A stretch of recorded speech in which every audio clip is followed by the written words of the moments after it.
or yeah, I want to record this session for those that are going to be joining late, those that would like to watch this video later. Again, welcome to the velocity. Welcome to the velocity. What have we been doing of recent? We've been waking up from our paranoia. Um, we've been waking up from our from our paranoia, realizing that we need we need everyone to build and to run an exciting community. You know, Velocity remains an exclusive community. It's strictly by invitation. Someone called me this morning, an old friend of mine who also worked with me at Utiva, really brilliant guy. And the guy was very angry wasn't happy that I didn't add him to the Velocity. And I said, so sorry. I can't, I can't, I can't fail these people, because we promised that we're going to be exclusive invite only for those people that meet the criteria. And we're not trying to gatekeep. You understand what I mean? We're not trying to gatekeep. We're just trying to realize that, I've been getting very, very interesting feedback from the community members, people that are going behind, connecting, building relationships, starting companies together. I mentioned, I think it was this week, um, that a guy told me that they just incorporated their startup in the US and now they're trying to build something together. People are doing stuff within the community. So I want to make sure that the people within the community are people that have got the same vision. Um, Again, it's going to be another 1 hour, 1 hour, 30 minutes with Sebastian. Sebastian has been someone that I really, really respect. And, I have watched him do AI all I have known him. Uh, AI is like what he speaks, he drinks, he eats, he talks. Sebastian is with the University of Cambridge. Am I correct? The University of Cambridge. He has done multiple sessions, but I am just getting worried because this AI is getting mad every day. So I thought to myself that, see, guys, let us begin to appeal. Let's begin to unravel the opportunities in the AI space. ChatGPT is just launched GPT-5. If you've not used it, go test it. GPT-5, hello. GPT-5 is competing with you. It's competing with you. I mean, it can't beat you because you've got the human side of the work that you do, but that's me consoling you, you know. ChatGPT 5 is crazy. And so you can imagine I am not an AI person. And where I see it, I'm already feeling like ChatGPT is going to take away some people's job. Now imagine those guys that are really building these AI products. So Sebastian is going to do a session and some sort of like unravel everything. Interesting thing is that I see some very exciting people on the call. It looks like the people on the call really want to come learn, from their own side of things. I will spotlight like three people on the call today. William is here. William is the founder of Prodef. Okay. You guys are not serious. It is the time I now said I'm going to spotlight three people. All the giants now start coming in. Like, it's like you want to cover me. I'm not spotlighting anybody again. William runs Prodev. Prodev is like a one-stop shop. It's a one platform for finding, hiring and engaging global talents. We're in the same space. So I'm able to pitch William than him.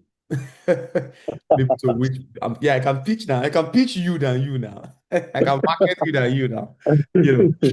So on ProDev, you just go on ProDev, you're able to hire, super ambitious, engineering talents. The good thing with engineering talent on the African continent today is that these talents are aggressive. They want to win. So if you're looking for talent that really want to win, African talent. And then they're on the GMT. And that's the good valley. They're on the GMT. So anywhere you go to, you're able to just work with people that are not far away from your time zone. And they speak Queen English because, I mean, Africans speak Queen English. Yeah, yeah. Yeah, yeah. My English is way, way, it's 100 times better than those Asian people, higher African talent too. Enoch is here. Enoch is on the advisory of So, Velocity. was one of the guys that started Velocity with us, helped us to really restructure and think through. Fee is here. Fee is a marketing person. I've known Fee now almost 10 years. And the only thing he's done all his life is like product marketing, product marketing, product marketing. Fee, I don't know if you know, I've known you almost 10 years now. Almost 10 years. This is crazy. The first time Fee invited me to speak at his event was in 2026, and this is 2025. You know, it's interesting how the world is moving very fast. EM is here. EM is one of the global leaders in the HR space. If you just Google EM, I mean, check his LinkedIn profile. EM, if you want to drop your LinkedIn profile here, please drop it. If you are building a company and you need insight in the HR space, I've known EM now forever, and he's been in the HR space. He's a leader in the HR. Abdul, you're good. I'm looking for you. Jabal Abdul is here. Abdul is a commercial person, currently with Curacell, but was with On Top at some point. It's like I can pitch everybody's offhand without even I can pitch. Well done, well done. Yeah, you're still with Curacell, right? Yeah, yeah, sure, sure, Yeah. sure. I I think mean, it's we're the building financial services, so we're in the AI game. interesting. Say that again. Say that again. Say that again. Say that again. Yeah, basically AI for financial services, insurance, Okay. banks, and whatnot, from like agentic AIs to support AIs and Yeah. whatnot. Yeah, Yeah. exciting times, man. Yeah, interesting times, interesting times. Finally, the reason I'm doing this call is because something happened some last week, and I had to go rush and call Sebastian. Like, Sebastian, come and train us. It's like something is going to happen. Someone called me, one of my board members and investors, and he said, Itai, and I'm going to say it publicly. I'm going to say it publicly. He said, Itai, Andela raised $200 million to match African talent to international companies, and in between burns a lot of cash on humans. Because if you're matching this talent to global companies, you have to have either delivery managers, technical, I've forgotten the name Mandela used to call them, but these are like support people that go in to talk to the client and say, as the towels talent we matched with you last week, how are they doing? Or we're going to send you another invoice, for next month, or catching up with the cost company to say, can we have a call about success managers? And Andela had over 500 success managers. Today, if you're building the same company, you don't have to have a single human to do all these things Andela did. No single. If you still have humans doing those work, it's like you're living in 2016. It's like AI agents could do all the things that something is happening that if we don't wake up to it, and I don't know the thing myself, I just feel like my game could be beaten, you know, if we don't really think agent AI. And Sebastian is one of the best people to do this for. So, Sebastian, I'm going to hand over to you, and then you can take it on from there. Thank you. We'll be on the listening side. Good to have you here. Good to have you. Same here. Good evening, Erita. Someone said you are looking fresh, and I think Don't mind them. I agree with that. Well done. Keep looking fresh. Just remember us when you show over to our Macedonian side. Mm. I'll be happy to see you again in person. I was just looking at the picture we snapped 2024 by this time in London. I don't know if you Yeah, can remember. yeah, it's in the We were middle. just that was by this time last 2 years, Mm, and it's most like a coincidence. yeah. Good evening, everyone. I'm happy to be here. My name is Sebastian. Of course, that's what he keeps saying. Fake life. That's not fake life. Itaya, that's not a fake life. Okay, I'm super excited to be here. I think at the end of the section, I will introduce myself properly with what I'm into. GPT-5 was released a few days back, and right there, we're just looking at so many things around it, trying to upgrade some of the agents that we build across our startups and all of that. And it's absolutely amazing. In fact, while I was preparing for this, there are some things I would love to talk about, but I will hold on to it until I've verified what I've seen with GPT-5. But it's amazing. The AI race is here, and I can imagine other other industries trying to build their own GPT-5. Okay, I'll quickly share my screen. 15 minutes gone already. Itayo, please, you need to. Okay, yes, continue. I will share my screen.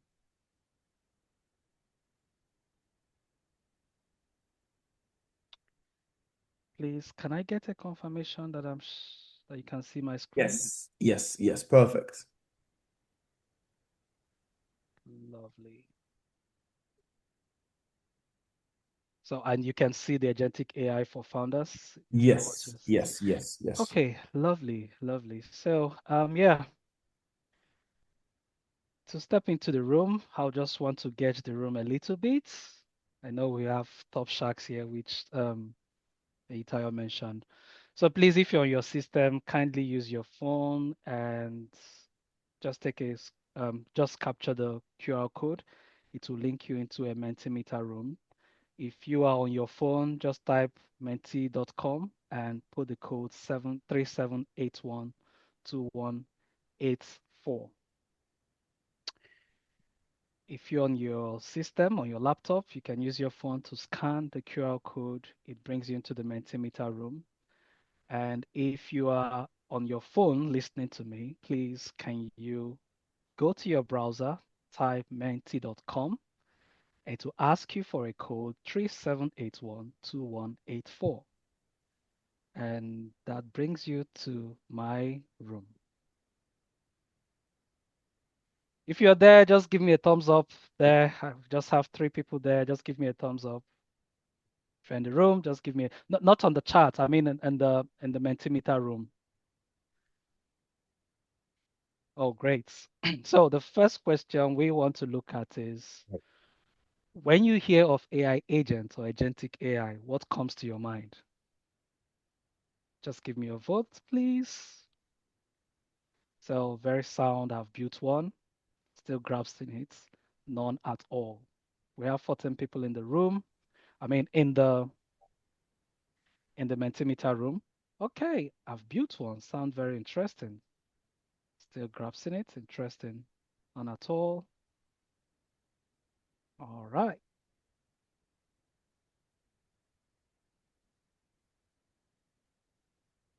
So we have 5 more people. Although we have 26 participants, 14 are on the call. I mean, in the Mentimeter room. Um, yes, 2 more or 4 more to go. Okay. All right. So I think a sample of the participants today are still grasping it, though we have good number as well. Very sound, and they've built one before. None at all, just one person. All right. That makes sense. All right. So what are your expectations in this section? What are your expectations in this section? What are your expectations in this session? Please just type what your expectations are in this section. What are your expectations in this section? Want to learn how to use this for businesses? That's correct. You just pure open-mindedness, don't have a set expectation. That's correct. No problem. Learn more and see what it might be missing. Or learn more and see what I might be missing. That's correct. Okay. Yeah. Be able to build one after the section. Perfect. Yes. Yes. To learn more of agentic AI and stay ahead of the AI race. Correct. Want to learn and understand perfect way to navigate it for business and solutions. That's correct. Learn about business use cases across industry and see what others have been up to. That's correct. Can we get more input? Can we get more 7 people out of 16 that are on the Mentimeter room? Okay, think, are they still typing? So we can dash into the call. Okay, I think we'll, all right. Okay, here to learn to integrate agentic AI in my business. That's correct. You're in the right place. All right, so 9 out of 16. All right, we'll go with that. We'll go with that. So let me come back to my slide. Still confirm if you can see my slide, please. Henry, you can give me a nod because you're the one I'm seeing right now. Yes, we can Yeah, see. yeah, yeah, I can say it. Yeah. Good, good, good. Thank you. So today we'll be demystifying agentic AI. I will help everyone on this call to understand what agentic AI is in simple, relatable terms. I will highlight real-world use cases. I'm going to be sharing some of the things that I've done and for the business and the startups that I've helped to build it based on where I sit at Cambridge University and how they can leverage agentic AI today. I'll be introducing a simple framework for building one. I'm a member of European AI Alliance, and we are hard on people as regards to being compliant to AI regulation.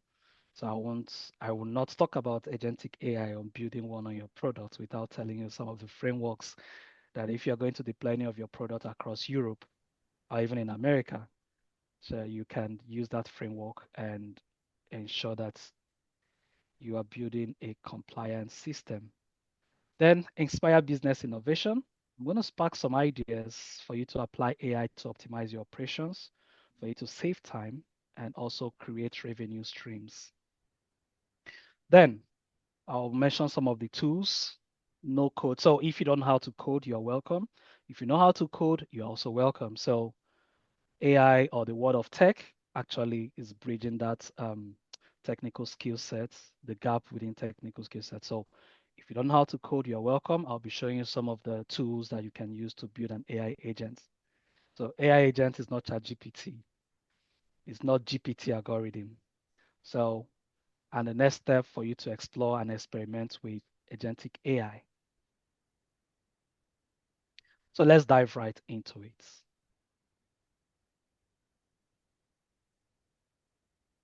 So I would like to start this evening to remind everyone that on this call, where we are in history, you know, we are witnessing the biggest shifts in business infrastructure since the days of the internet. So business infrastructure, be it startup, be it companies, we are witnessing the biggest shift. And now AI is not a software, it's a foundational intelligence layer that is gradually changing how business operates and structure themselves. It helps us to think, it helps us to act, it helps us to build businesses. And I would like you to think of this in this age of AI and ask, what is business without AI?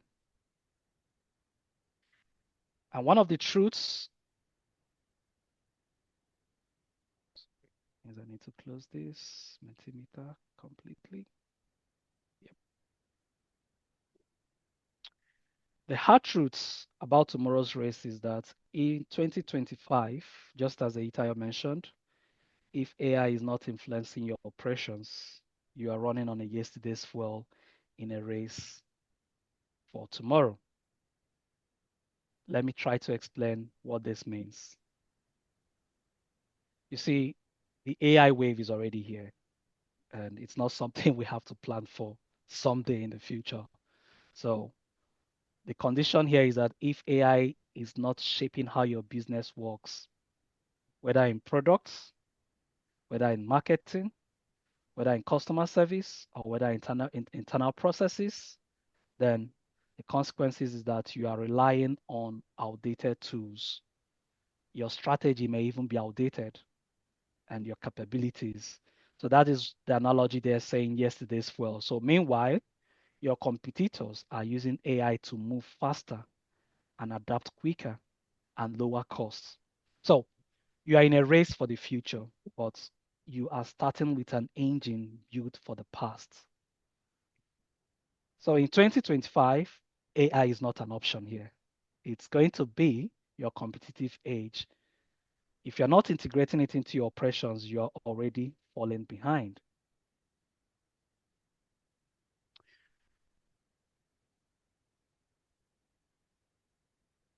Let's look at operations because sometimes what we define as business operations differs, or it tends to differ if you look at it from dictionary standpoint. Cambridge may give you a different definition, but there is a relationship that exists between them. So operations are the how. your daily workflows, your tools, the decisions, whereas your business structure are the who and the where. I'm working on a research to to understand why some of those companies that are retrenching their workers. And if you look at it, you see that most people who are tech in nature are the ones being affected. And I observe that what they are trying to do, of which some of them don't even understand it, is the way AI or technology tends to disrupt their business structure. So the structures are the who and the where, the people, the roles. You could add systems as well that shape how work happens. And you now observe that AI now influences both. It changes how we do things and who or what does them, even when you don't know. I mean, even when the job doesn't exist. So I want you to see it as a force, one that rewrites the nervous system of business itself. And there is this foundational lie, which I've seen across industry, and that is that AI or that AI is just about automation. Mm-mm, mm-mm. AI is not automation because as at 1995, 2000 to 2022, where I was working at that point, what you do here then wasn't AI. What you were hearing as at that point was digital transformation and automation processes. So you notice that AI AI was there, but not so pronounced. So basically, it's now difficult to differentiate between automation. I remember speaking to someone recently, and he was telling me what he wants to do. I said, "Well, what you want to do, you don't need AI. It's purely automation." So if what you are doing is to automate your processes only, then that is not AI. So the biggest lie in AI adoption is that AI is not just about automation.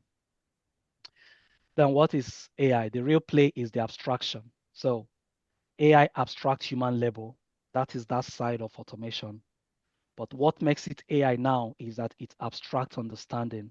So whatever you think you've automated in your businesses, if you only abstract human labor without understanding, then that is just purely automation.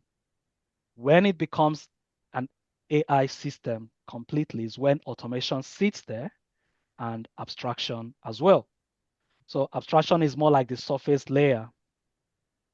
Abstraction seems to be like the surface layer of it. So automation is the surface layer, while the real play becomes the abstraction. So AI abstract the human level, but also abstract the understanding. Sorry, I can't pick this call now. Having said that, then we need to now start asking ourselves, what is the business? What is business operation? And I'm going to redefine it. Your business operation should be a living system, not as a task, not as a workflow, but it should be a living system of feedback, adaptation, and intent. Now, agentic AI is redefining what business operation should be.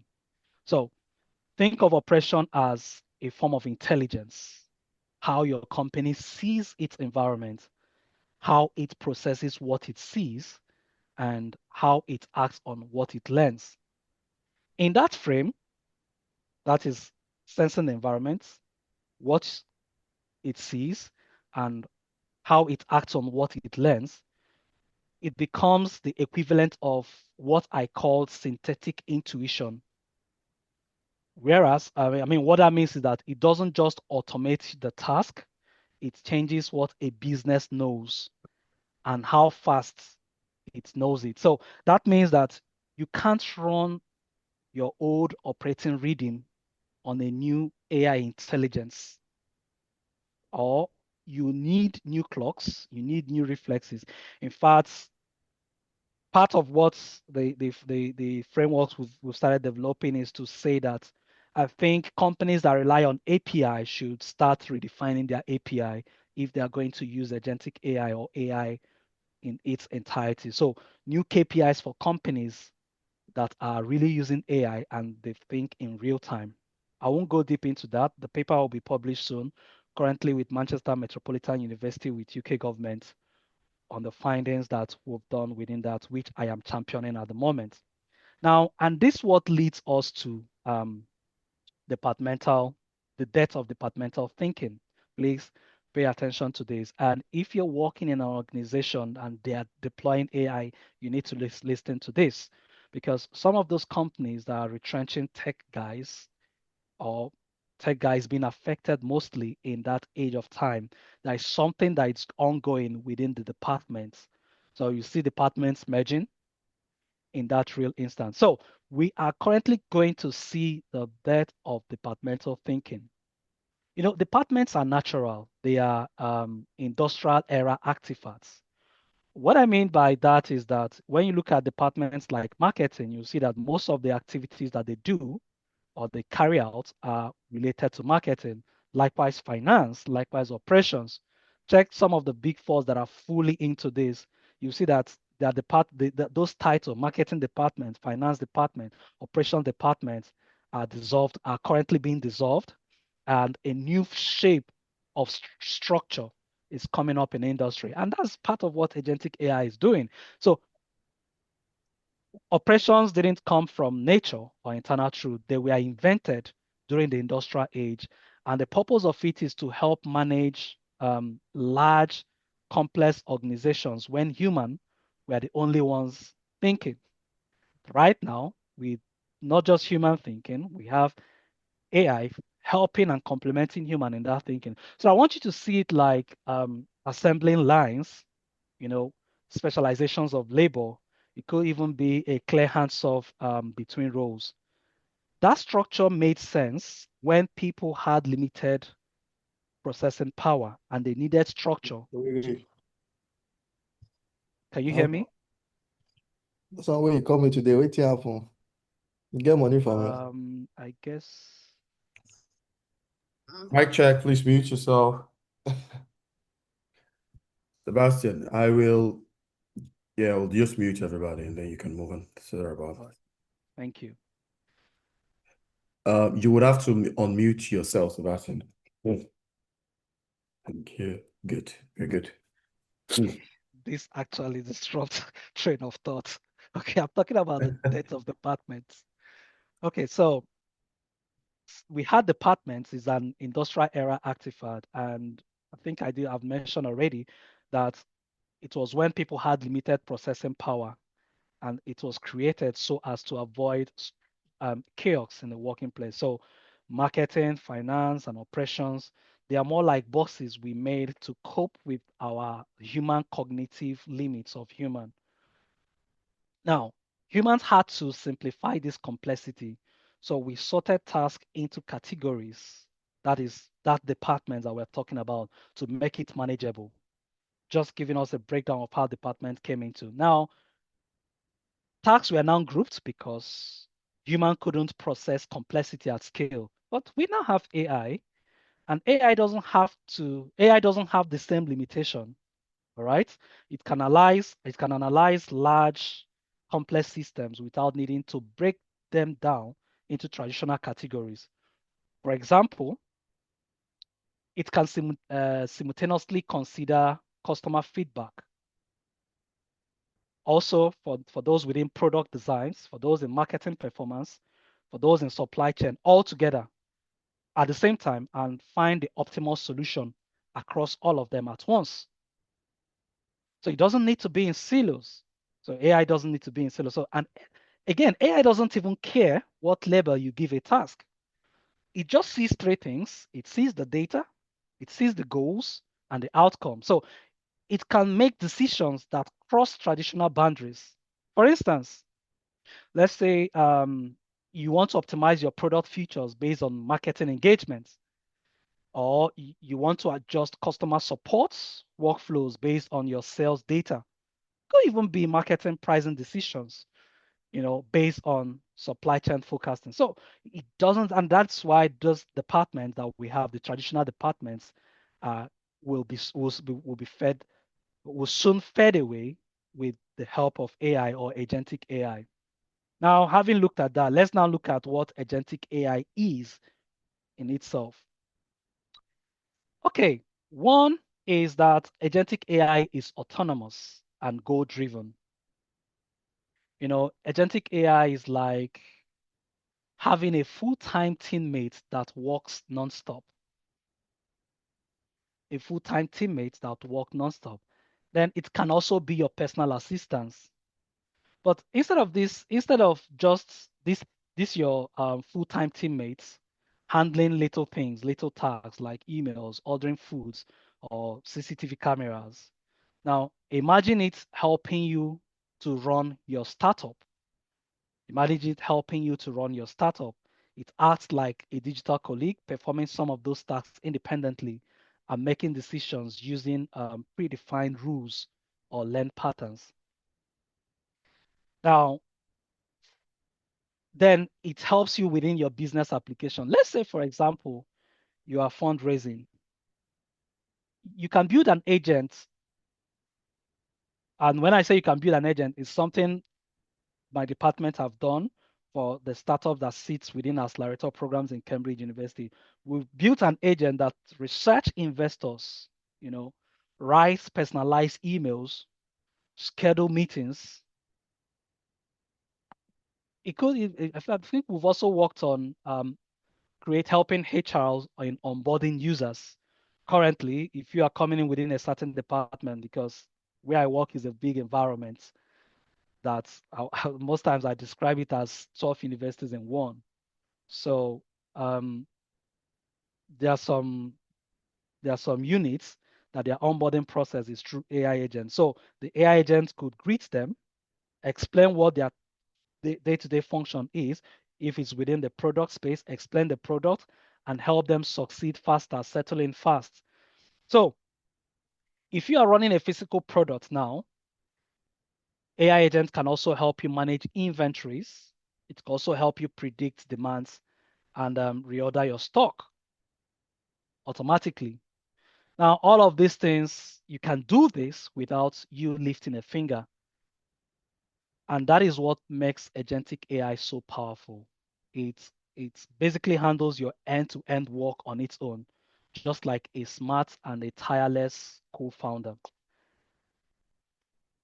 5 characteristics of agentic AI. Please, I would like you to look at this because there is a big difference between GPT, LLM, and where what they call it, and where agentic AI sits in between them. So there are 5 characteristics of agentic AI.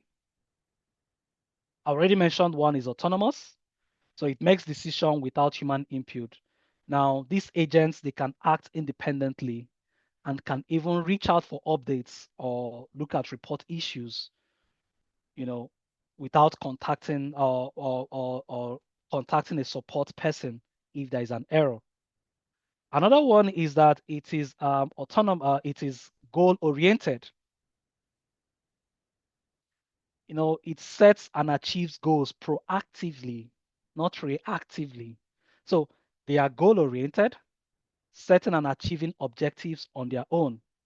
The beauty of this, in fact, is that they learn and they evolve. I'm not surprised with this feature because when which you are going to see, when we talk about machine learning, the academic definition, it's about learning over experience without being explicitly programmed. So agentic AI learns from experience to improve. They learn just like human and they adapt to data and they improve over time.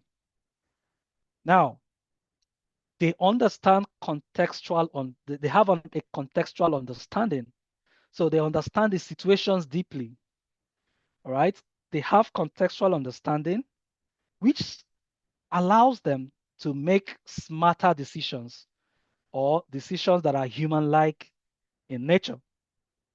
Now, the 5th one is that they are multi-domain utility. And this is what led to the departmental debt that I talked about. They work across different departments or across industries, be it healthcare, be it in cybersecurity. They operate across many domains.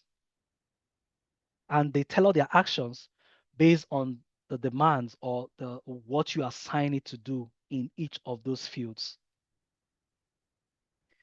All right. Let's see what their perceptions and action in agentic AI is all about. The first one is that they have sense. AI agents, they sense the environment. It could be through data. It could be depending on how the information is being fed into it. It could be through cameras. It could be through microphones. It could be data inputs. And they also interpret the data that is passed across to them. They interpret the data, they process and interpret the data, recognizing humans. It could be threats, depending on what the task of that agent is. They don't just do that, they go as far as taking actions. They go as far as taking actions. So, based on their understanding, agents can make decisions about appropriate response or actions. They can ignore, they can take record. And the beauty of this agent is that they act, they execute those chosen actions. It could be such as notifying you in your emails or recording data or adapting to behavior. So, and another thing is that they are, there is a feedback loop. They learn, and through feedback loop, they improve over time. So, as a founder or as a startup person, think about your product's customer experience and imagine that you have a mobile app for delivery services. An agentic AI just watches users' behavior. Say someone is tapping around on the app or is confused on the pricing screen. Now, the AI agent senses this, interprets it as friction, or can proactively launches a quick tutorial or support chat. This was part of the feature that we built for a startup. Now, if it's in the if you can also use it for fraud detection within your space, all right? So the AI listens to users' behavior. If you incorporate voice messaging or look at call patterns, part of what is being developed for some of the banks across Europe as we speak, which they are currently undergoing sign off as a result of the EU Act. And such system or such agentic system falls under the high risk classification in EU Act. So it thinks something like it can think something like fraud. It alerts the user, but if the user marks it as safe, like a co-founder just calling a number, then it learns from it and will not flag that as a fraud alert. So that's the power of the feedback loop system embedded in agentic AI and what helps them in perception and in their action. So you see that your AI system gets smarter, reduce false positives, and adapt to a real user-based system. So when you look at this, you see that this is not just automation in its sense. It's learning, it's responsive, and it comes with a responsive layer in your business.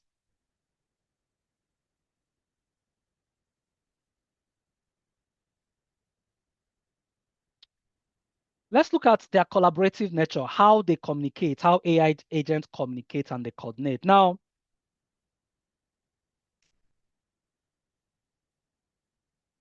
think like a startup operator. Let's say you are running a SaaS platform, and that SaaS platform is that looks like onboarding analytics and supports builds. So instead of having an AI blob, imagine you have multiple agents, in the onboarding process, one that monitors new user clicks, one that interprets whether the user is confused or succeeding on the onboarding process, one that adapts the onboarding flow or recommends feature. You now see that these agents talk to each other. They share live data. I'm not sure how many of you saw that social media post of two agentic AI talking to themselves. I'm not sure how many of you saw it, but they can communicate and collaborate. So these agents, they talk to each other, they share live data, outcomes, and content. So your platform feels intelligent and responsive. There was an experiment I posted on my LinkedIn page recently on the failure of the AI, some AI agents, that simulated a software company, and one of the agents couldn't find another agent. What he did was to impersonate or recreate another AI agent. We'll come to that later on to look at the side and how you can mitigate such. So that they share live data, and it's the same for internal operations. If you look at your internal operations in your startup, maybe one agent tracks manufacturing inventory, another monitors the supply delays, and others can as well sit and focus at fulfillment risk. So that is multi-agent. And it depends on how you want to stack it, but we'll come to that. So together, they keep your operations proactive. They align without human jumping in constantly, you know. So that is agentic coordination in real life. Multiple smart systems working as a team, driving speed, scale, and personalization at once. And currently in Singapore, they are trying to use, Singapore already operates with digital twin, which is one of my key research areas, collaborating with some institutes in Scotland. So now we are looking at digital twin within those areas, and and adding agentic AI to it, which helps to monitor traffic in certain areas, and it becomes real time. So the coordination is in real time. It helps in driving speed. You can scale, and you can have your personalization at once. You may be wondering how this agentic AI system makes their decision. And it's so fascinating how they make their decision. So agentic AI system operates independently to achieve business goals. Agentic AI system, they are smart tools that can make decisions and reach goals without needing you or someone to guide them all the time. So we could call it to be like a helpful teammate that works on their own, but they are only helpful. They are only helpful if we plan them carefully. So I reached out to the Carmel University that did that experiment to try to understand why the 5 agentic systems that they built together in carrying out that experiment, simulating a software company failed. I'm still writing a report on that, but one of the things I discovered in that is that planning is key. They did not plan it well in building that agentic AI. And that is why all of this, agentic AI can help you only if you plan carefully. Because without a clear plan, they can make bad decisions or even cause problem. And that is why planning is so, so important. The first thing we'll do is in AI agentic decision is to give the AI system a clear goal. All right, we have to give it a clear goal because good planning is equal to value creation. That is why planning is critical. Now, poor planning as well is equal to wasted resources or damage to your brand or to your trust. Now, for founders, you have to define business relevant objectives before you deploy the AI system. For example, there are different business cases there. You may want to build automated user onboarding assistance. You may want to look at real-time marketing. Now, once we have the goal, we also have to break those goals down into small and clear steps. So I think this is where project managers strive well if they can get their hands around agentic AI in deploying it. They will be really that skill set in planning, in breaking down small steps or clear steps will help them because okay, let's take for example, if your goal is to automate customer support, what you do is you watch for incoming support tickets, as you monitor the ticket, you figure out what kind of problem it's going to solve and classify the issues. You also help it to find helpful answers or retrieve information if you have a long-standing system already. You can build your Q&A session to help it retrieve or find answers. You could also set it to write a response and also to decide if it needs a human help. All right. If not, they can send a reply, and it can also track how well the solution worked out, thereby assessing the risk involved and to tell you if humans are needed in the instance. So instead of one big task, you can see that the AI flows like a path, and we could liken it to be like a recipe that helps to do the job very well. That is how agentic AI system makes their decision. Now, we can't talk about agentic AI without talking about machine learning proper. Machine learning is like giving your AI a brain. It can learn by looking at data and making smart decisions. Now, the reason why I'm bringing is for those who are tech inclined and can code. I would really want you to look at this because you can codify some codify algorithms into your system. So it can learn by looking at the data and making smart decisions. Now, as founders, we don't want to build tools that will need babysitting. And that is where ML, machine learning, comes in. It powers the agents that can help with customer success. If you want to look at product usage insights or marketing, and it does this by learning from the data your business is already creating. And there are three main ways that AI learns. Supervised learning, you can label the information, pass support tickets and how they and you can see how they've evolved or how they solve the problem. You may want to look at it unsupervised. It finds a pattern in user behavior that we might not notice, like grouping users who behave similarly. And the biggest of all is the reinforcement learning, which I called a reward system, like trying different subject lines in an email campaign, and learns what works best through results. You may want to know why it matters for founders or for startups. In a startup, speed and adaptability are everything, right? So machine learning then gives agentic AI the ability to learn on the go. So your tools get better over time, even without you tweaking it. So imagine you are using AI to help with onboarding new user. I don't know why I'm using this onboarding user experience because we just created it for a company recently. And now at first, the AI might follow a generic flow, but with machine learning, it learns who skips steps.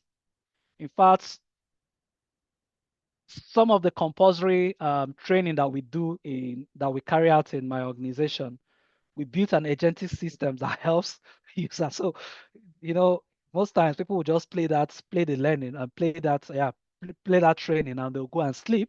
Now the AI agents will definitely show who is listening to it at real time, who skips the steps, where people dropped off or where people um, abandoned the training at real time, and how to adjust the experience also to improve retention. So the more user goes through the process, the smarter it becomes without needing your product team at all to constantly rewrite things. It's going to be agentic AI is disruptive, and you see that not every company or people within that system, for example, training and onboarding will welcome such systems like this. So that's the power of ML in agentic AI: real-time improvement, smart decision making, and less time spent fixing things manually. I will not, before we go further, I will need to talk about the policy frameworks in agentic AI. Agent AI agents can do things on their own, which is great. But the question would be, how do we make sure that they are doing the right things? And that is where policy framework comes in. So think of them like the rules and ethics for your AI. They make sure your AI behaves in line with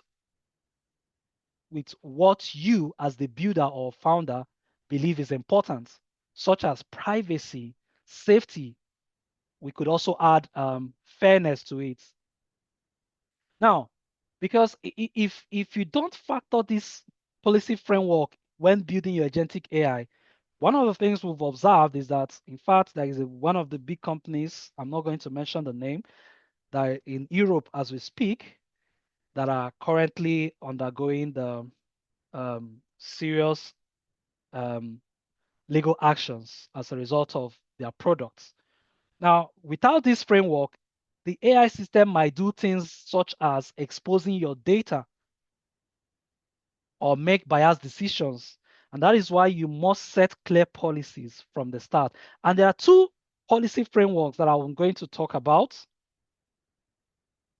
The first framework is the decision-making framework and the rule-based framework. Decision-making frameworks, they give your AI a way to think responsibly. They include ethics, they include law, and even a way for humans to jump in and stop if needs arises. For example, an AI that runs customer service shouldn't offer refunds.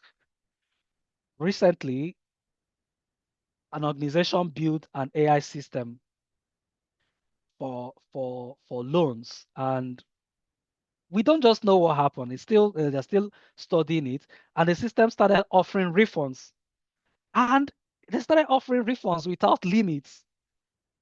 You know, at this point, humans should step in at that point. So you need to factor in your decision-making frameworks into it. At what point do you think within your AI agent that humans should step in? Now, for rule-based framework, they're a little bit stricter. It's more like setting a hard boundary. So you may want to set a boundary for such loan disbursements, such as never you ask users for a credit card or never you ask users credit card information directly, no matter what. Even if the AI adapts to a new context, it must stay within those guidelines. That's just the difference between the decision-making framework and the rule-based framework. You don't just deploy it and you go home. You need to continuously monitor it and observe how it evolves. So once your AI is live, your work is not done. Because this system, remember, they learn and change over time. If you have watched this documentary, AlphaGo, you have a better picture. You know, there was this step that the AI system made. Is it a 10,000 step or thereabouts? And everybody, even the scientists that built the system, were like, okay, how did it learn this? How did it get to know? Because none of such steps were introduced into it. So because they learn and they change, which means your policy need to also grow as well. Just like you watch user analytics or app performance, you need to also look at how you can track and monitor what your AI is doing at real time. So if something seems off, maybe the AI is being pushy in, for instance, in sales messages or misinterpreting customer sentiment, you need to catch that early so that your reputation will not be ruined. So don't treat policy like a one-time setup. Think of it like a living part of your AI system, one that needs maintenance, monitoring, and care. And that is why I will go further to talk about utility-based framework. Utility-based framework is like giving your AI system, it's like giving your AI system sense of priority and consequences, holding them into accountability. So they help AI decide what is the smartest move, for instance, by scoring possible actions, much like you do as a founder when you are making some trade-offs daily. Now, these frameworks, they are not about setting strict rules. They're about optimization. They help your agentic AI system decide what actions bring the most value while still respecting the risk and the user preference that you have. And that's why I'll look at some of the components of a utility-based AI system. First, the utility function is like a scoring system. It helps the AI decide based on math. Don't worry about the math because most times founders or they don't like mathematical theories. And it's more like based on math, which action is best. For example, which product update is more likely to reduce churn? Then we can then set up a preference modeling. And this is where the AI learns what is important to you or your users. So one founder might, or one startup might want to grow fast. Another may prioritize security. The AI adapts accordingly. Now, the final one is the risk analysis, because every decision has a certain level of uncertainty. Now, the AI learns to avoid high risk actions unless the reward itself outweighs it, just like you are pushing an unstable future to a VIP users. So there's three components: utility function, preference-based modeling, and risk analysis are the core components of utility-based system in building your agentic AI. The trade-offs. The reality on ground is that every founder or entrepreneur makes trade-offs. More like, should we push faster or should we be safer? Should we focus on conversion rates or should we focus on retention? So trade-off analysis teaches the AI to think like this.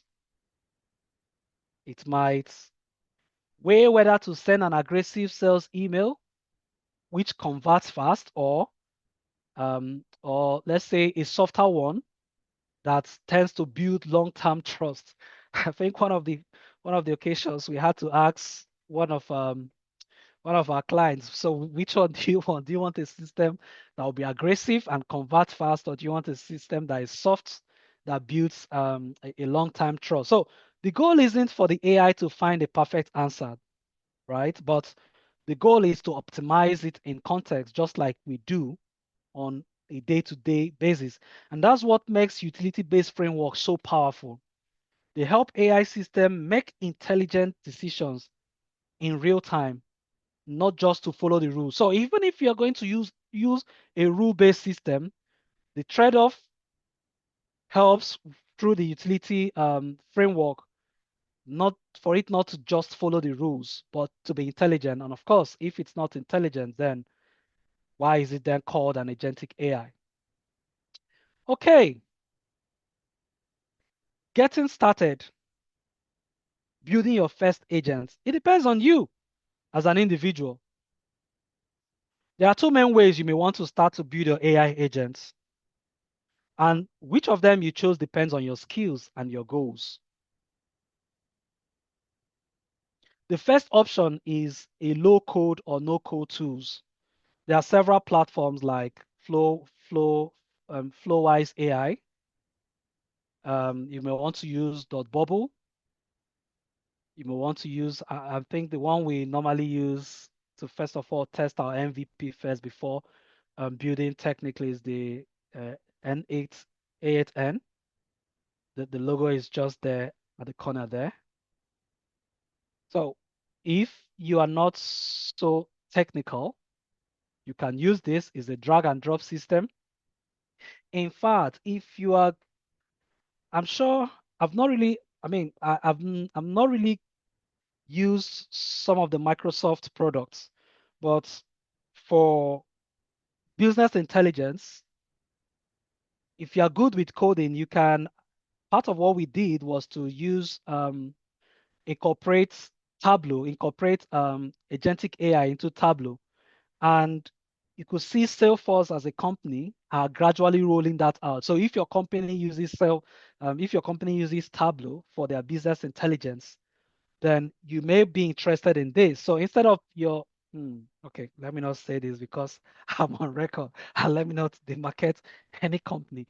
So what I'm trying to say is that you can technically build agentic AI into your business intelligence system or framework. I've not tried it with Power BI, but I've currently worked on it with Tableau. So it depends on where you are. All right. These platforms that are no code, drag and drop, no code, they are drag and drop. They let you build visuals and they are super useful if you are non-technical or you need to prototype fast. But again, they have their trade-offs because for N8N, there is a monthly fee that is associated with it. And you need to understudy the framework, or you need to understudy the interface properly for you to customize and for you to debug deeply. So it's left for you, depending on your technical skill set. Now you could code it yourself, right? You could code it yourself. So usually with Python, and this takes more effort, but hey, it gives you total control over how your AI agents behaves and scales. And that is why some of these platforms as well, some of the low code or no code platform, such as Altris, they come with that ability for you to also code inside it. So it's not totally a no code platform. They have Python packages that you can import and build your agentic AI in that instance. So complete customization of your agentic behavior. And there are popular softwares that you can use or popular frameworks for building this. I think LangChain is the biggest for now, and that is what I'm used to. It gives your tools the power to create powerful LLM agents. There's another one called the Crew AI, which can help you or help your AI if you want to act like a team. And Lima Index is also great if your AI needs to read and reason over documents. Again, if you are using open AI, their agent SDK makes things easier. All right. You can also, I would like to introduce you to Juni, which is a coding agent that helps. It's kind of having an AI developer help you build your AI system. Let me talk more on this because I think it's a new feature that I stumbled across.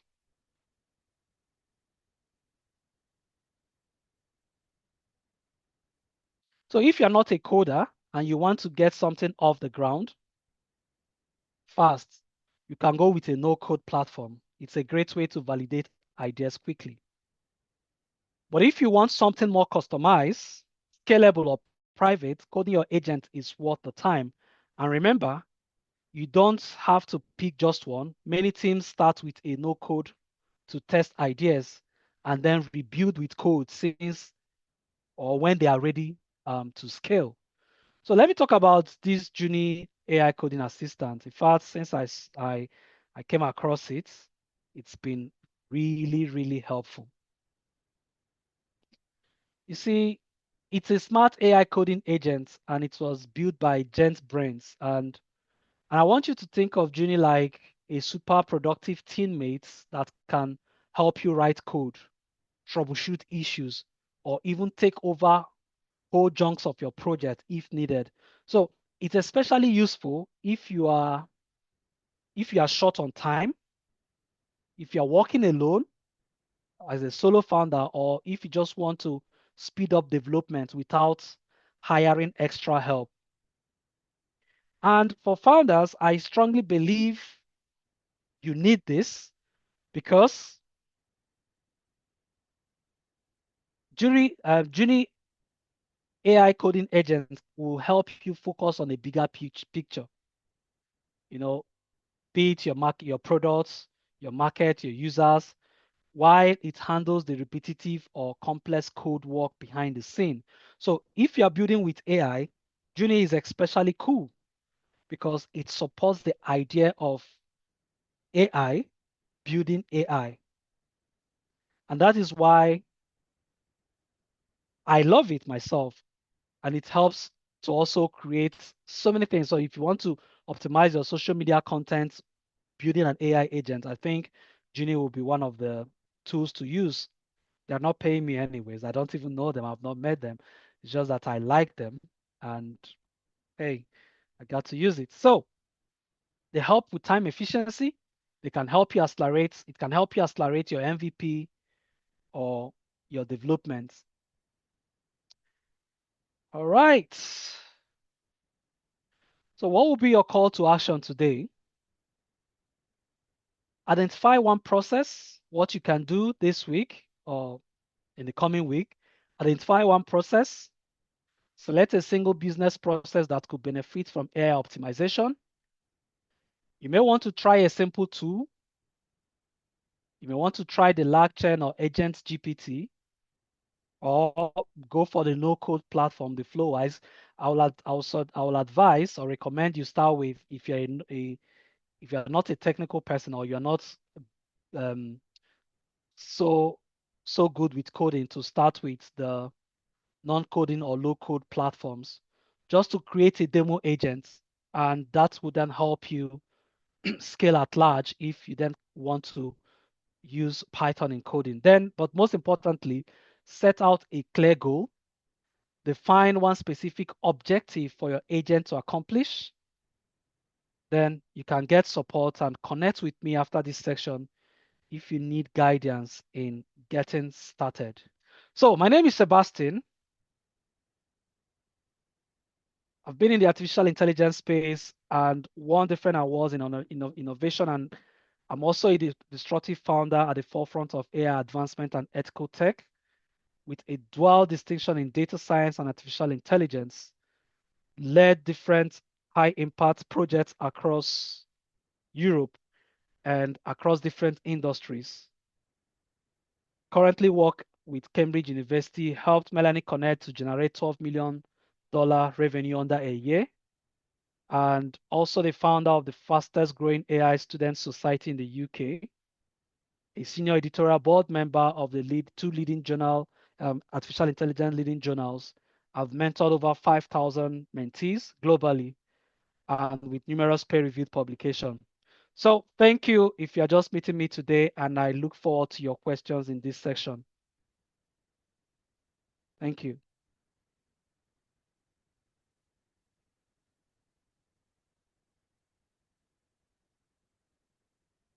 This is the definition of awesome. Thank you so much. Thank you. Thank you, Sebastian. Thank you. Thank you. Thank you. Thank you. Don't go, guys, yet. We are going to make two quick AI decisions before we leave. Sebastian, thank you so much. Thank you so much. Thank you so much. You're leaving me with a lot more to think about than I came in with. Again, thank you.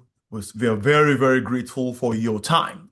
Two things, guys. Two things. I should have some sort of like taken this a lot in-house, maybe has calls in-house, but I just don't know how busy everyone is. I don't know how busy you guys are.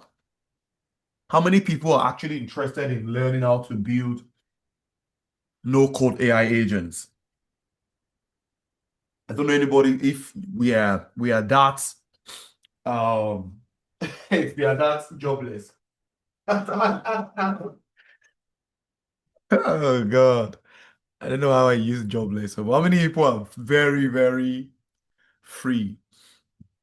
Because I mean, I'm just thinking to myself that, you know, build if we could, I mean, we could go and look for facilitators to come do like it can't be a master class. It has to be like a deep dive, maybe like a 5 day, 1 month course on no coding or a no code AI agent um, development.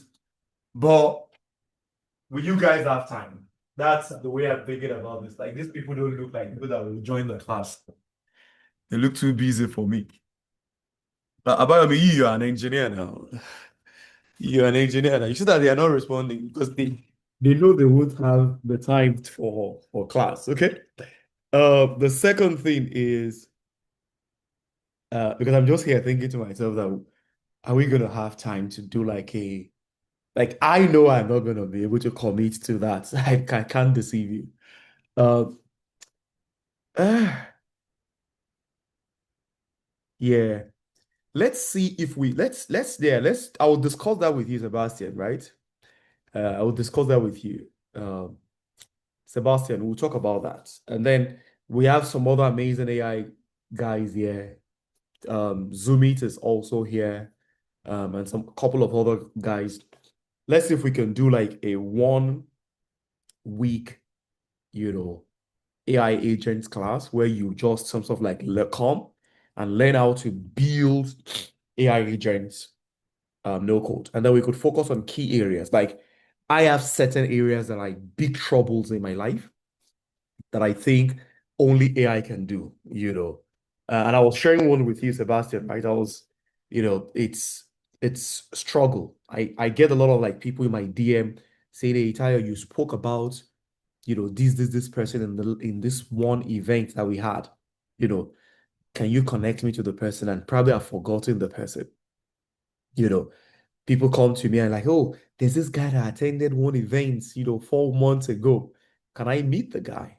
Or I tell you, do you know anyone that is in this XYZ space? Interestingly, people don't even know the people that are in the room. I introduced Jabal just now. People are in my DM. I think I've got like four messages now. They tell you that guy, connect me to him. Because we just don't know the depth of the people within the velocity. And it's hard because even me, I don't know some people are in the group. I don't know. Some people are just very quiet. So, I've been thinking, how do we use AI agents to some sort of like just help people match? So you can imagine a mobile number that you can chat with. You say, hey, we can give the name of the number, Lola. Where's Lola? Lola is on this call, right? We'll give the name of the agent, Lola. We say, hi, Lola, do you know anyone that works in growth marketing in this place within the velocity, please? And then Lola can tell you, oh, yeah, sure, I know Enoch. Enoch was growth marketing at XYZ, was growth leader at this, so stuff. Do you want me to do an intro? And then the AI agents can then do an intro between the two of them, you know, and take a step back and even monitor maybe in the next 2 weeks and come to them and say, how far, guys, with the conversation? Hope you guys are able to do something else if you still need help. These are real issues. These are real human issues that I struggle with that I think I would like to learn how to use AI to do stuff like that. Okay, let's do 10, 15 minutes questions. If you've got questions you want to ask Sebastian, Sebastian is still on the call. Please just raise up your hand and then you can talk to him. Quick questions, guys. Why do you think Questions. about what? Sorry, why do you think about the questions? Yeah, just to mention what you talked about, I think because I've built similar thing with WhatsApp, but I observed that it's not scalable. Mm, So because I mentioned to you about WhatsApp in that conversation, I think I remember that day I was on transit. yeah. So we may want to look at either building our own system ourselves Mm. and move to what, or I've recommended to WhatsApp what I want to do within the community.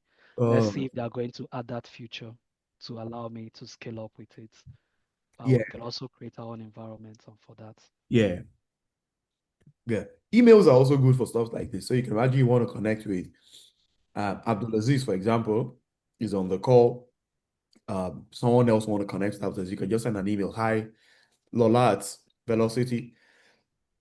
Enoch, your hand is up. Over to you. Hi, Enoch, you need to mute.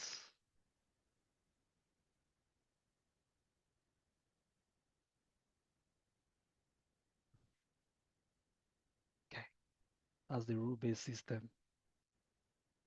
Eta, your permission All to. right, great. Great. Thank you so much, Sebastian. So to give a little background, I have zero knowledge in engineering. So my question in case it is what's the word? But let me just go straight to my question, anyways. So when building with AI, or rather, when building a solution, IP, is easily protected because you can own it. But when you're building on AI, isn't it possible for replication of solutions to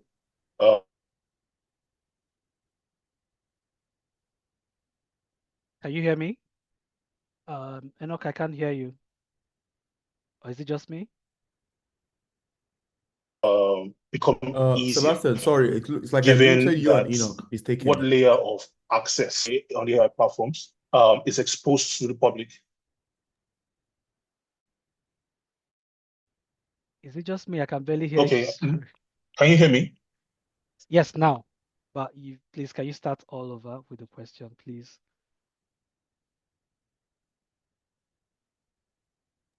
Uh, Sorry, I think I lost track. Is Enoch still talking or he's done? Guess there's a network issue. Okay, let's go to Tahili. We come back to Enoch then. Tahili. Good evening. Can you hear me? Yes, yes, yes, perfectly. Okay.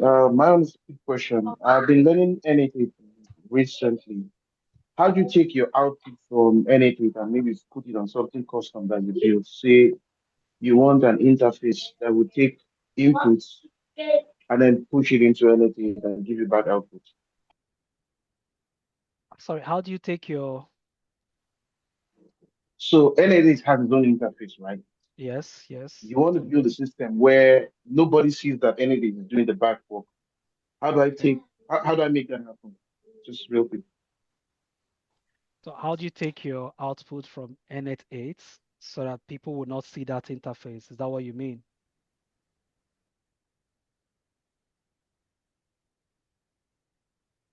Yes, yes.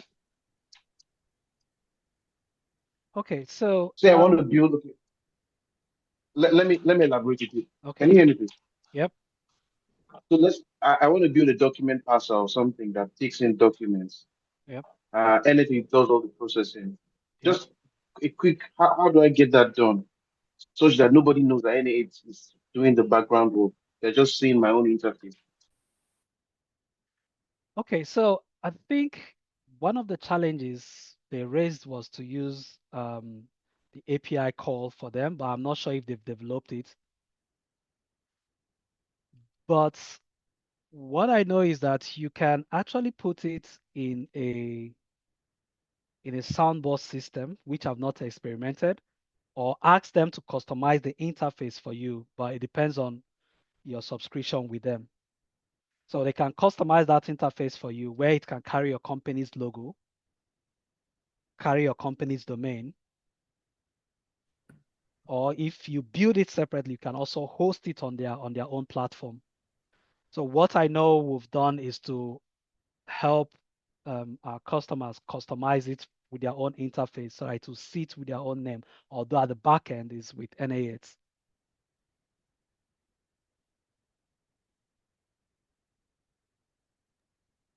All right, thank you. I'm just new in NHS, maybe about 3 weeks now, but I'm just exploring. Thank you.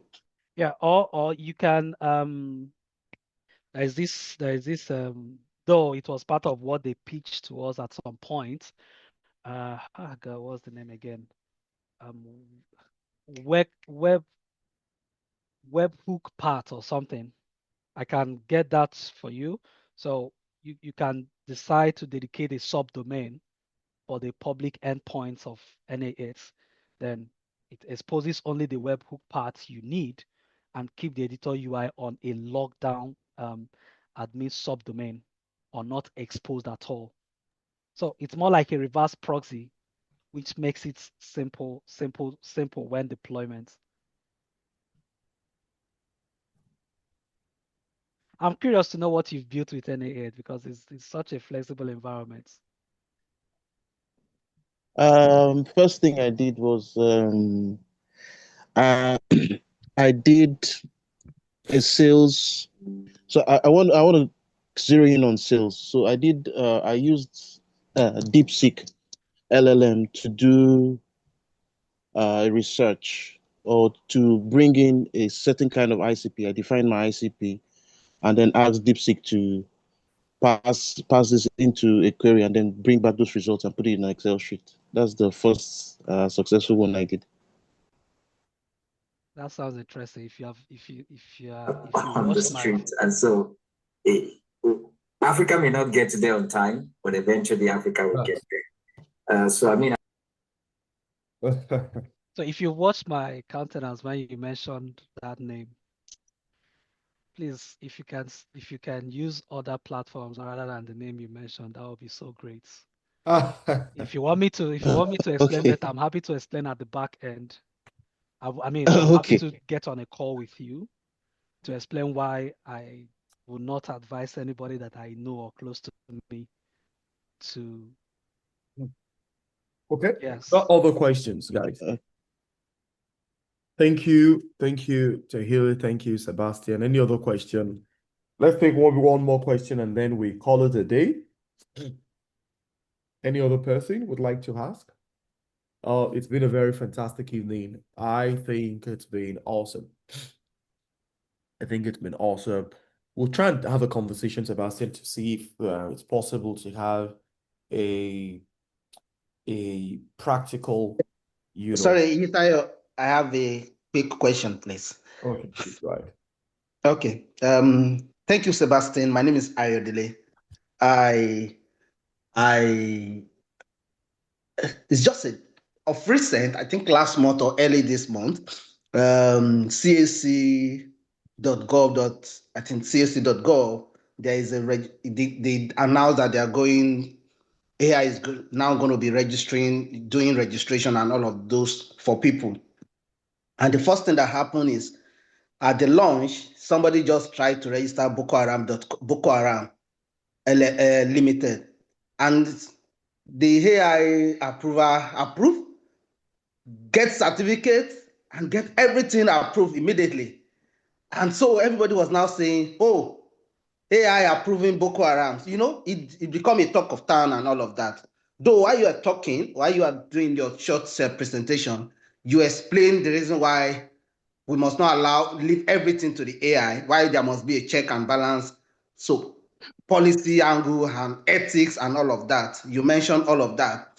So because at the beginning of this conversation, that was one of the questions that came in first at the top of my head. But in between the conversation, I noticed that you've answered it actually in code. So now the question is on the CAC part now. So it means that at the model they used didn't factor in enough policy or enough ethics. That's why such things happen. Or there is no back end double checking before that goes out. Yeah, so you're absolutely right. And this is a wonderful question. That's why I think mainly my part of my emphasis was on that policy framework, decision making, and because AI agents can make that decisions themselves now. And I listed some steps if you want to deploy an AI agent. It's not just enough deploying an AI agent. There is need for proper planning. And that's why I said HPM. That's why I said HP. Well, that's why I said project management guys, their skill set will be needed properly. So whosoever that handles the AI agents that developed that system is a wonderful innovation. Now, should have factored in some of these things. If it's going to approve, what are those user utility functions? That's why I talked about utility-based framework. It's a practical thing. It's not a theory thing or a classroom lecture. It's a practical thing. That person needs to understand that utility-based framework. What are the utility functions? What are the preferential functions? And what are the risk analysis functions that needs to exist there? So I believe that they should have factored in, unlike,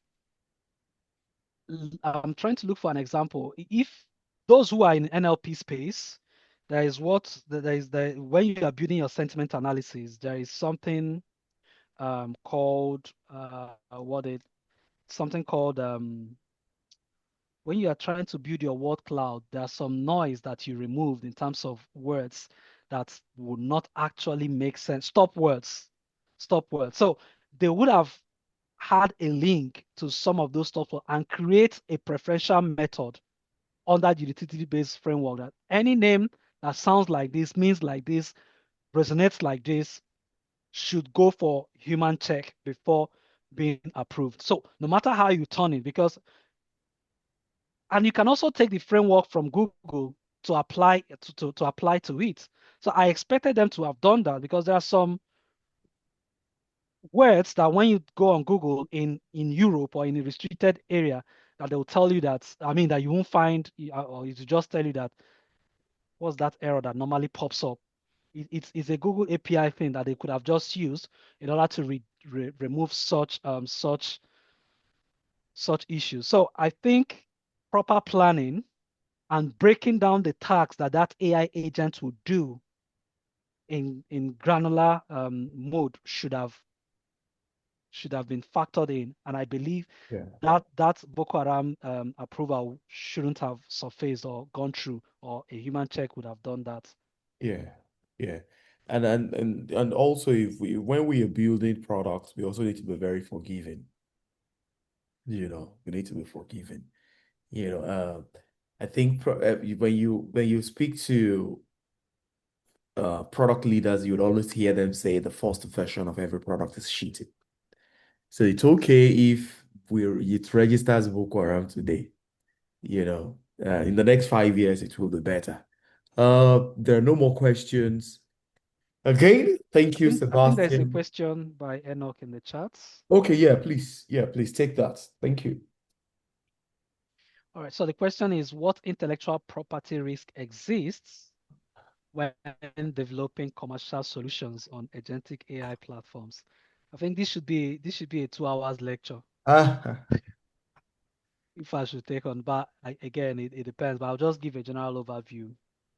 So when you build a commercial product on top of an agentic AI platform, let's say large chain agents, AutoGen, React-based system, etc., the intellectual property risk falls into few key buckets. I can't remember all, but one is the ownership of outputs. Copyright in AI AI generated contents in many jurisdictions, works may not qualify for a copyright protection. For example, if you have read the new law by the US Copyright Office guidance. So if the platforms is underlying, or if the platform underlying model was trained on a copyrighted or proprietary work, there is a risk that your outputs might contain protected material, creating a downstream infringement claim. Now, another one is platform and model term of use, if I'm correct with that, but I know there's something platform and model terms. So it's mostly on usage restriction because some agentic platforms, they prohibit certain industries or uses. For example, financial advice, medical diagnostic, you know. So violating this could void your license and expose you to liability.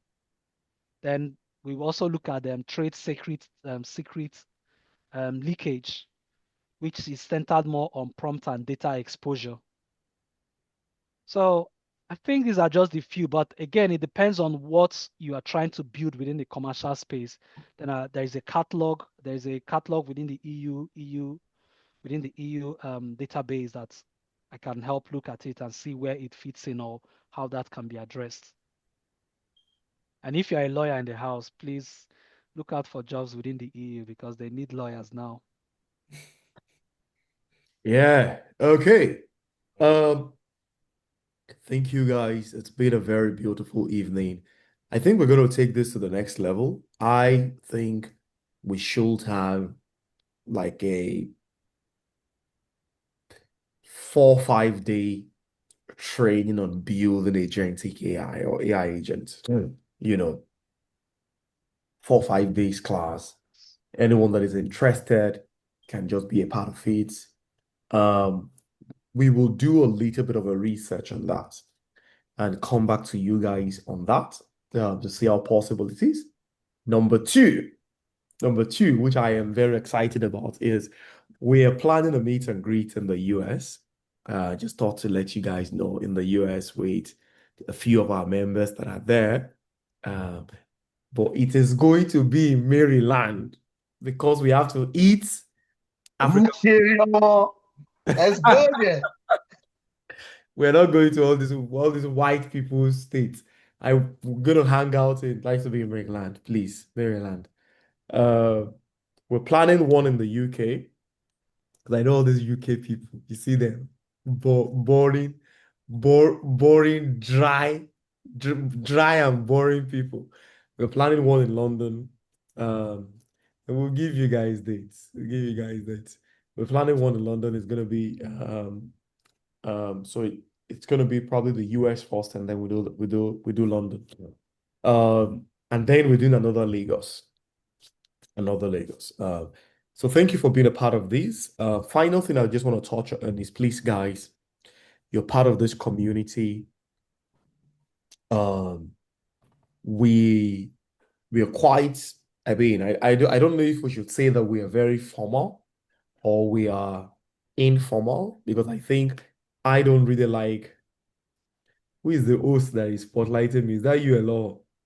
I don't always like, very over formal environment. I just like to breathe because the president says, let the pork, breathe. So I just want to like have my breathing space. So keep hanging out, guys. Keep connecting with each other. I think the most important thing is that keep offering help. The most exciting, the most interesting people on the Velocity network are people that just always help people. Someone is looking for like a connection. Hey, happy to help. I had a pitch that I wanted to do. Interesting pitch. I think I mentioned it on the group, and 2, 3 people reached out to me. They drilled the hell out of me. They drilled me for the pitch. And then I did the pitch the next day and it was successful. So I'm on to raise one free money. And if the money comes, I'm not going to call them to tell them that the money has arrived. But guys, let's keep helping each other on the group. Let's keep connecting and supporting other people. That's the mission. That's the reason we're here. I think it's a selfie time. Selfie time, guys. Selfie time. Selfie time. Selfie time. Selfie time. Selfie time. Selfie time.